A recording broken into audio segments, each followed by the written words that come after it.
మీరు నచ్చిన మెచ్చిన డ్రెస్ మీ ముంగిటకే వెంటనే ఆన్లైన్ లో కొలతలిచ్చేయండి. అదెలాగో తెలుసుకోవాలని ఉందా? పూర్తి వివరాలకు చదవండి సాక్షి దినపత్రిక. అనకాపల్లి జిల్లాలో కురుస్తున్న భారీ వర్షాలతో ఏలేరు కాల్వ ప్రమాదకర స్థాయికి చేరుకుంది. కాలువ పైనుంచి వరద నీరు ప్రవహిస్తుండటంతో ప్రజలు ఆందోళన వ్యక్తం చేస్తున్నారు.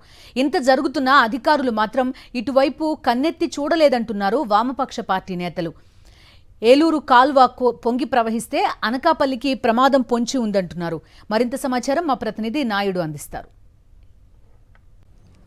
గత 5 రోజుల నుంచి అనకాపల్లి జిల్లాలో కురుస్తున్న భారీ వర్షాలకు వాగులు వంకలు పొంగి ప్రవహిస్తున్నాయి. ఏలేరు కాలువ ప్రమాదకర స్థాయికి చేరుకుంది. కాలువ పైనుంచి నీరు కిందికి ప్రవహిస్తుంది. అంతేకాకుండా అనకాపల్లిలో ఉన్న పంట పొలాలు సైతం పూర్తిగా మునిగిపోయాయి. ఈ పంట పొలాలు మునిగిపోవడం అలాగే ఏలేరు కాలువ ప్రమాదకర స్థాయికి చేరుకోవడంపై సిపిఎం నేతలు ఆందోళన వ్యక్తం చేస్తున్నారు. ఇంకా వర్షాలు 2 రోజులు పడే అవకాశం ఉండడంతో ఈ కాలువ మరింత ఉధృతి పెరిగితే అనకాపల్లికి నష్టం కలుగుతుందని ఆందోళన అయితే వ్యక్తం చేస్తున్నారు. దీని గురించి మరిన్ని విషయాలు మనతో మాట్లాడడానికి సిపిఎం నేతలు లోక్నాథ్ సార్ చెప్పండి సార్, ఇప్పుడు ఈ వర్షాలు అయితే విపరీతంగా పడ్డాయి, ఈ కాలువ కూడా ప్రమాదకర స్థాయికి చేరుకుంది, ఇంకా 1-2 రోజుల పాటు విపరీతంగా వర్షాలు కురిసే అవకాశం ఉంది. ఇటువంటి పరిస్థితుల్లో ఎలాంటి ప్రమాదం ఉందని మీరు అనుకుంటున్నారు? అధికార యంత్రాంగం కూడా ఎలా స్పందించాలనుకుంటున్నారు?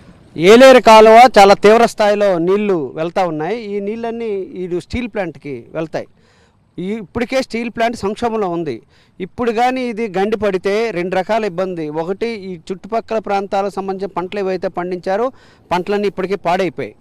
రెండో వైపున ఈ పక్కన ఆవకాలువ ఉంది, పులి కాలువ ఉంది. ఈ పులి కాలువలో పడింది అనుకోండి, మిగతా దానికి సంబంధించిన వరి ఇట్లాంటివి కూడా ప్రమాదం వచ్చేదానికి అవకాశం ఉంది. ఇట్లాంటి దాంట్లో ఒక స్ట్రాటజిక్గా ఉండే ప్రాంతానికి సంబంధించి ఇట్లాంటివి వచ్చినప్పుడు ప్రభుత్వం దానికి ప్లాన్ ప్రకారంగా దీన్ని ఎలా చేయాలి ఏంటనే చూడాలి.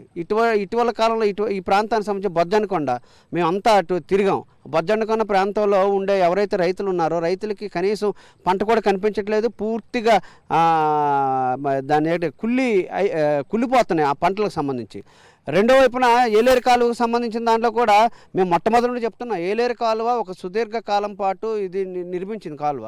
దీనికి సంబంధించిన దాంట్లో విశాఖపట్నానికి తాగునీరు కానీ సాగునీరు కానీ లేదనుకుంటే ఈరోజు మంచినీళ్ళకి సంబంధించిన దాంట్లో కానీ స్టీల్ ప్లాంట్ కానీ చాలా కీలకమైన దాన్ని ప్రతి వేసవిలో దీన్ని మరమ్మతులు చేపించాలి. మరమ్మతులు చేయకుండా యథాలాపంగా వదిలేయడం వల్ల ఇప్పుడు ఏమైపోయింది, దీనికి ప్రమాదం వచ్చే పరిస్థితి వచ్చింది. దీని ప్రమాదం వల్ల ఒకటి స్టీల్ ప్లాంట్కి ప్రమాదం వస్తుంది, రెండో వైపున వ్యవసాయానికి ప్రమాదం వస్తుంది, మూడో వైపున విశాఖపట్నం తాగునీరుకి ప్రమాదం వచ్చే పరిస్థితి ఉంది. ఇంత జరుగుతున్నా ఇది ఒకవేళ పొంగింది అనుకోండి, ఇక్కడే ఉండే ఈ కాలువలో కలిసింది అనుకోండి, అనకాపల్లి మొత్తం కొట్టుకుపోయే పరిస్థితి. ఈ నగరం ఇప్పుడు విజయవాడ గురించి చెప్తున్నారు, విజయవాడే కాదు అనకాపల్లి మొత్తం నగరం ముడిచిపోయే పరిస్థితి వస్తుంది.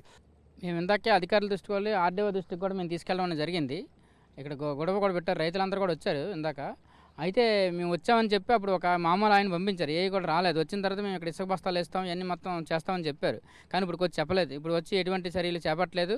అయితే దేవుడి దయ వల్ల ఏంటంటే అంటారో లేకపోతే మామూలు అంటారో తెలియదు కానీ వర్షం ఆగింది. అదే వర్షం కానీ పడుంటే ఇప్పుడు ఇదంతా ఇంకా ఉధృతమయ్యే పరిస్థితి వచ్చును. ఇదంతా పులికాలువలు కలిసిపోయిన తర్వాత ఇక్కడ సబ్బవరం మండలం నుంచి ఇటు సోడవరం మండలం నుంచి మొత్తంగా పులికాలువ వస్తుంది. దీనికి అనకాపల్లి మండలి కొండల ప్రాంతం అంతా వస్తుంది. అది ఇది ఇక్కడ కలిసే పరిస్థితి ఉన్నది. దీనికి కూడా ఇక్కడ రైల్వే స్టేషన్ నుంచి అక్కడ మూసిపోయినాయి కానాలు, అవి కూడా తీసే పరిస్థితి లేదు. ఇక్కడ నుంచి కొండకర్ల ఆవకు పంపించాలి. దాదాపు 50-60 వేల ఎకరాలు ఈరోజు మునిగిపోయింది, పంట పోయింది. కానీ కనీసమైన చర్యలు చేపట్టడంలో ఈరోజు ప్రభుత్వం చాలా నిర్లక్ష్యంగా ఉంది. అంటే నిన్న స్థానిక ఎమ్మెల్యే గారు వచ్చి అక్కడైతే షో చేసి వెళ్ళిపోయారు సంక్రాంతి దగ్గర. అంతేగాని ఈరోజు ఎంపీ గారు వచ్చి ఎక్కడ తిరుగుతామని చెప్తున్నారు. ఇప్పుడు అధికార యంత్రాంగాన్ని వాళ్ళ ఆర్భాటాల కోసం వాళ్ళ కోసం వెనకాల మేర్బానీ కోసం తిప్పుతున్నారు తప్ప నిజమైన ఎక్కడైతే సమస్యలు ఉన్నాయో ఏదైతే ఉన్నదో దాని మీద ఈరోజు దృష్టి పెట్టలేదు. కనుక ఇప్పటికైనా ఖచ్చితంగా దృష్టి పెట్టి ఇది పరిష్కారం చేయాలని కోరుతున్నాం. లేకపోతే అనకాపల్లి చాలా ప్రమాదం అవుతుందని హెచ్చరిక ఇస్తా ఉన్నాం. అధికార పార్టీకి సంబంధించిన స్థానిక ఎమ్మెల్యే కానీ ఎంపీ కానీ వచ్చి కేవలం హంగామా చేసి వెళ్ళిపోయారు తప్పితే వారి వల్ల ఇక్కడ ప్రజలకు కానీ లేదంటే ఈ వరద ప్రభావిత ప్రాంతాల్లో జరిగింది మాత్రం శూన్యమని చెప్తున్నారు. కెమెరామెన్ శంకర్తో నాయుడు, అనకాపల్లి నుంచి.